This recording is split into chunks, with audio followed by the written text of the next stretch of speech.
I used to love making prototypes in Figma. I had all of these like super complicated files where you had the little noodles going everywhere, and had done some really cool stuff with prototyping with variables and this idea of state. But as of July 2025, I'm probably never going to use Figma's prototype mode anymore.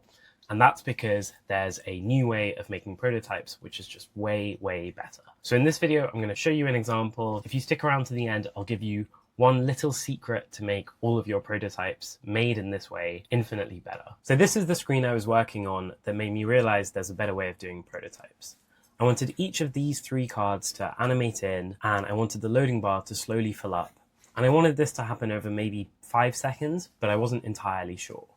So the way I started doing it was by duplicating the screen a few times, getting rid of the cards here, and then kind of having each screen have one more come in, and then clicking into prototype mode, dragging some noodles between them and setting them to after delay, set it to smart animate. We'll use the default timings and do it again and again. And then I can preview it. And, you know, I got kind of a basic animation, but maybe I'd want those to kind of move in and up slightly. My loading bar wasn't working, and really the only way I could think of making this work at the same time would be by making a GIF in another program and dropping it in. And just playing with these numbers just made it really difficult to work out how to get the interaction feeling how I wanted it to. And I think this is really the biggest problem with prototyping in Figma. There's just a limit to the complexity that you can do. So after trying all of this out, I realized that I could use a new tool which was built into Figma, and that's called Figma Make. So if I grab a copy of this frame and open up Figma Make, all I have to do is paste in my Figma frame and write a little prompt. And so I've asked it to animate in each of the cards gracefully. I've given it some suggestions for timings, but this is the secret. This is the most important bit. I've asked it to give me a little console so I can play with those timings. I'm only guessing what will feel right, and really the way to get this right is just by playing with different numbers and getting a feel for it. There's no like magic number. The AI code generator won't work it out any more than I can just by guessing. So you have to be able to dynamically edit them. So I'm going to press enter and we'll see what happens.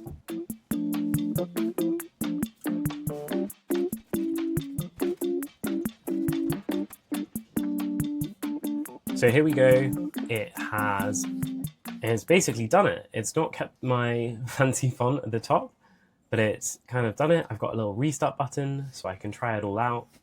And obviously this isn't perfect. I think maybe this shouldn't animate in. I think maybe 7 seconds is way too long looking at it now. So let's change that to 4.5.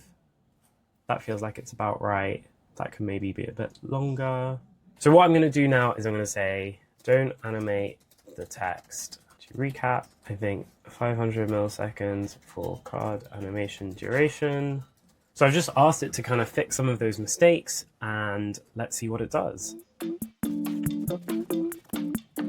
So here we go. It's given me a new version where those bits don't animate in, and it's just the cards. Having played with this, I think we could go even further down to 3 seconds for the whole thing, maybe 3.5.